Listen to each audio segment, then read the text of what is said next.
నమస్కారం. వినుకొండ స్వాగతం. ఈరోజు ముఖ్యాంశాలు. పర్యావరణ పరిరక్షణ ప్రతి ఒక్కరి బాధ్యత అన్న ప్రభుత్వ చీఫ్ విప్ జీవి. డివైడర్ మధ్యలో మొక్కల ఏర్పాటు.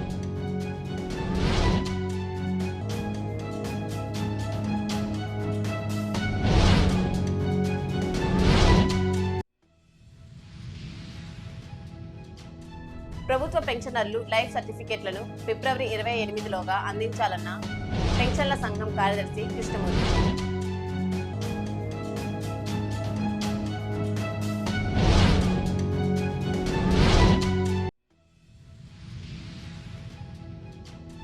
జాతీయ బాల్ బ్యాడ్మింటన్ పోటీలకు ఎంపికైన రాధా డిగ్రీ కాలేజ్ విద్యార్థిని ప్రత్యేకంగా అభినందించిన యాజమాన్యం.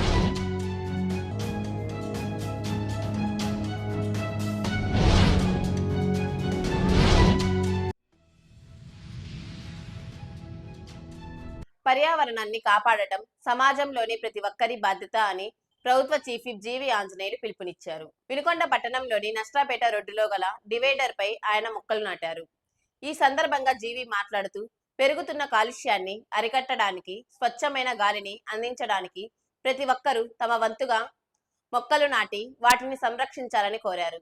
పట్టణాన్ని పచ్చదనంతో నింపేందుకు ప్రభుత్వం తీసుకుంటున్న చర్యల్లో ప్రజలు భాగస్వాములు కావాలని ఆయన ఆకాంక్షించారు. ఈ కార్యక్రమంలో జనసేన నాయకులు శ్రీనివాసరావు, నాయకులు, అధికారులు తదితరులు పాల్గొన్నారు. మొక్క దాకా 12-24 దాకా మొక్కలు మధ్యలో 12 అడుగులు వైట్ మళ్ళీ 2 మొక్కలు దాకా అంటే మొక్క మార్జిన్ పెట్టుకుంటే మొక్కల మధ్య దీనికి పీకింగ్ ఒక చోట వేసిన బతుకుతాయి. ఆల్రెడీ కలర్ మార్చాలి.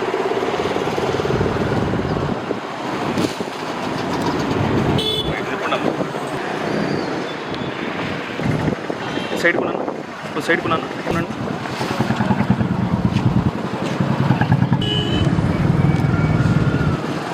సరే సైడ్ కొన్నా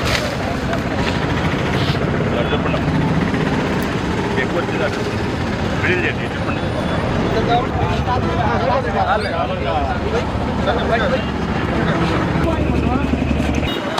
ఓకే సార్. అవును సార్. అడ్డీచీల దూరం వెళ్తే కనపడవన్నా.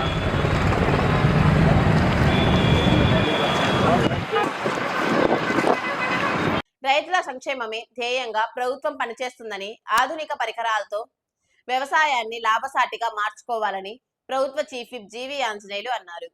గురువారం వినుకొండ పట్టణంలోని మార్కెట్ యార్డ్ ప్రాంగణంలో ICAR ఆధ్వర్యంలో ఏర్పాటు చేసిన కార్యక్రమంలో పాల్గొన్నారు. ఈ సందర్భంగా ఎస్సీ రైతులకు ఉచితంగా బ్యాటరీ పవర్ స్ప్రేయర్లు, పంటను భద్రపరచుకోవడానికి ఉపయోగపడే టార్పాలిన్ పట్టాలను పంపిణీ చేశారు. జీవి మాట్లాడుతూ సంప్రదాయ వ్యవసాయం కంటే బ్యాటరీ స్ప్రేయర్ల వంటి ఆధునిక పరికరాలను వాడటం వల్ల కూలీల ఖర్చు తగ్గడమే కాకుండా సమయం కూడా ఆదా అవుతుందని పేర్కొన్నారు. ఈ కార్యక్రమంలో ఐకార్ ప్రతినిధులు, నాయకులు, రైతులు పాల్గొన్నారు. ఎస్సీ సోదరులు ముఖ్యంగా ICAR Indian institute of IIRR అంటే రైస్ మీద రీసెర్చ్ చేస్తే Indian institute of research centre in rice research centre.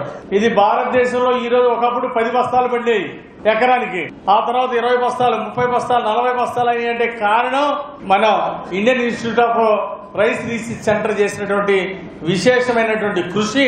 ఒకసారి గట్టిగా చప్పట్లు కొట్టి వచ్చినటువంటి సైంటిస్టులు ఒకసారి నిలబడాలి నలుగురు కూడా. ప్రసాద్ గారికి ప్రత్యేక ధన్యవాదాలు.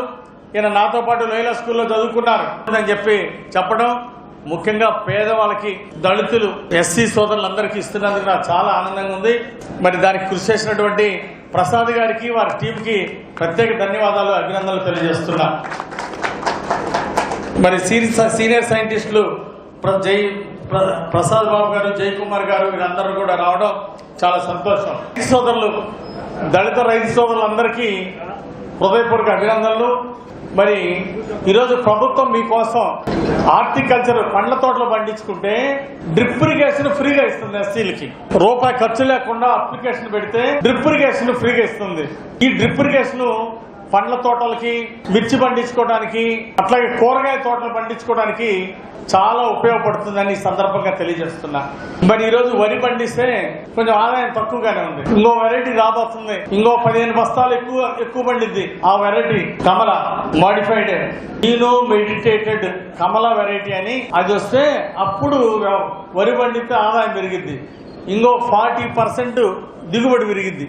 ఆ వెరైటీ వస్తే కమలా వెరైటీ ఇంకా దాన్ని రైట్స్ తీసుకోవాల్సిన అవసరం ఉంది. ఆ వెరైటీ వస్తే అప్పుడు ఈ వరి పంట వేస్తే లాభసాటిగా ముందుకెళ్తుంది. ప్రజెంట్ మీలో ఎవరైనా పండ్ల తోటలు వేసిన వాళ్ళు ఉన్నారా? ఎవరైనా ఉంటే నిలబడండి, చేయొద్దండి. కూరగాయలు పండించే వాళ్ళు ఎవరైనా ఉన్నారా? కూరగాయలు పండించేవాళ్ళు ఒకసారి నీ అనుభవం చెప్పు. నేను చెప్పేది కాదు, మోసే చెప్పేది వినండి. గోకరకొండ దొండ పందిరి ఎన్ని ఎకరాలు వేసావు? ఎకరం 30 సెంట్లు వేసా. పందిళ్ళు వేసావా? పందిరి వేసా, రాళ్ళ పందిరి. ప్రభుత్వం ఏమిచ్చింది నీకు? Horticulture ₹1,00,000 subsidy. ₹1,00,000 ప్రభుత్వానికి హార్టికల్చర్ పంటలు కూరగాయలు పండించడానికి పందిళ్ళు వేస్తే ₹1,00,000 ఇచ్చింది. ఒకసారి గట్టిగా చప్పట్లు కొట్టండి. మొన్న కూడా డ్రిప్ ఇచ్చారు. మొన్న డ్రిప్ కూడా ఫ్రీగా ఇచ్చారు. డ్రిప్ ఇరిగేషన్ అంటే నీళ్లు పెట్టుకోవడానికి డ్రిప్ ఇచ్చారు. ఇప్పుడు ఆదాయం ఎంత వచ్చింది నీకు? ₹1,00,000 వచ్చింది. ₹1,00,000 వచ్చింది. ఖర్చులన్నీ పోయి ₹1,00,000. పెట్టుబడి ఎంత అయింది ఎకరానికి? ₹3,00,000 ఎకరానికి ₹3,00,000 ఫస్ట్ లో. తర్వాత సంవత్సరానికి మెయింటెనెన్స్ 60,000-70,000 వచ్చింది సంవత్సరం. ఈ 60,000-70,000 ఖర్చులు పోని ఎంత మిగిలి? ₹1,00,000 మిగులుతాయి ఎకరానికి ఎకరానికి ₹1,00,000 లాభం. ₹1,00,000 వస్తాయి. ఖర్చులన్నీ ₹1,00,000 మిగులుతాయి. ఖర్చులన్నీ పోయి. చాలా సంతోషం. పండించే వాళ్ళు ఉండాలి కానీ బెంగళూరు, హైదరాబాదు, మద్రాసు, మనకి అలాగే విజయవాడ, గుంటూరు, విజయవాడ అన్ని సెంటర్లు పంపచ్చు. అబ్బాయి ఎకరానికి ఎంత సంపాదించాడు? అందరు చెప్పాలా. ఎకరానికి ఎంత సంపాదించాడు? ₹1,00,000. మీలో ఎవరన్నా ₹1,00,000 సంపాదించారు ఎకరానికి? చేతులు ఎత్తండి. అది ఇప్పుడు మీరందరూ హీరోలు అవ్వాలంటే ₹1,00,000 సంపాదిస్తున్నారు సంవత్సరానికి. మీరు కూడా సంపాదించాలా వద్దా చెప్పండి. వినుకొండ పట్టణం తిమ్మయ్యపాలెం రోడ్డులోని శ్రీ భాష్యం ఇంగ్లీష్ మీడియం స్కూల్లో ముందస్తు సంక్రాంతి వేడుకలు ఘనంగా నిర్వహించారు. కార్యక్రమంలో కరెస్పాండెంట్ పోకూరి శ్రీనివాసరావు పాల్గొని విద్యార్థులకు, ఉపాధ్యాయులకు మకర సంక్రాంతి శుభాకాంక్షలు తెలియజేశారు. ఈ సందర్భంగా శ్రీనివాసరావు మాట్లాడుతూ సంక్రాంతి పండుగ 3 రోజుల పాటు జరుపుకుంటారని, జనవరి 14న భోగి, జనవరి 15న మకర సంక్రాంతి, ఉత్తరాయణ పుణ్యకాల ఆరంభం, జనవరి 16న కనుమ వేడుకలు ఉంటాయన్నారు. ఈ కార్యక్రమంలో విద్యార్థులు, ఉపాధ్యాయులు, తల్లిదండ్రులు పాల్గొన్నారు. ప్రభుత్వ పెన్షనర్లందరూ లైఫ్ సర్టిఫికెట్లను జనవరి 1, 2026 నుండి ఫిబ్రవరి 28, 2026 గడువు లోపల గుర్తింపు కార్డు, ఆధార్ కార్డులకు లింక్ అయిన సెల్ ఫోన్ తీసుకుని ఎస్టీఓ కార్యాలయంలో కానీ, పెన్షనర్స్ కార్యాలయంలో కానీ, మీ సేవా సెంటర్స్ లో కానీ, నెట్ సెంటర్ లో కానీ ఎక్కడైనా లైఫ్ సర్టిఫికేట్లను తప్పకుండా అందజేయాలని పెన్షనర్ల సంఘం కార్యదర్శి కె కృష్ణమూర్తి తెలియజేశారు. ఆ విధంగా గడువులోగా దాఖలు చేయనిచో మరుసటి నెల నుండి పెన్షన్ నిలిపివేయడం జరుగుతుందని తెలిపారు. నియోజకవర్గంలోని ప్రభుత్వ పెన్షన్దారులందరూ గమనించాలని కోరారు.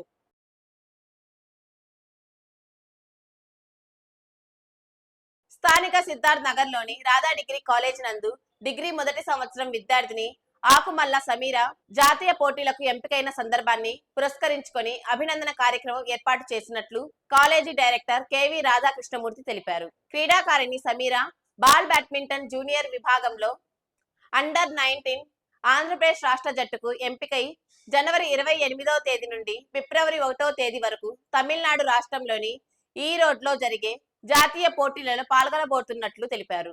ఆడపిల్లలు చదువుతో పాటు అన్ని రంగాలలో ముందుండాలని, క్రీడల పట్ల ఆసక్తి ఉంటే మానసికంగా, శారీరకంగా చురుగ్గా ఉంటారని, అటువంటి విద్యార్థులకు ప్రోత్సాహం ఇస్తామని ఆయన పేర్కొన్నారు. సమీర గతంలో అనేక బాల్ బ్యాడ్మింటన్ టోర్నమెంట్లలో పాల్గొని అనేక పతకాలు సాధించినట్లు తెలిపారు. ఈ సందర్భంగా కళాశాల అధ్యాపకులు, విద్యార్థులు సమీరాకు అభినందనలు తెలిపారు.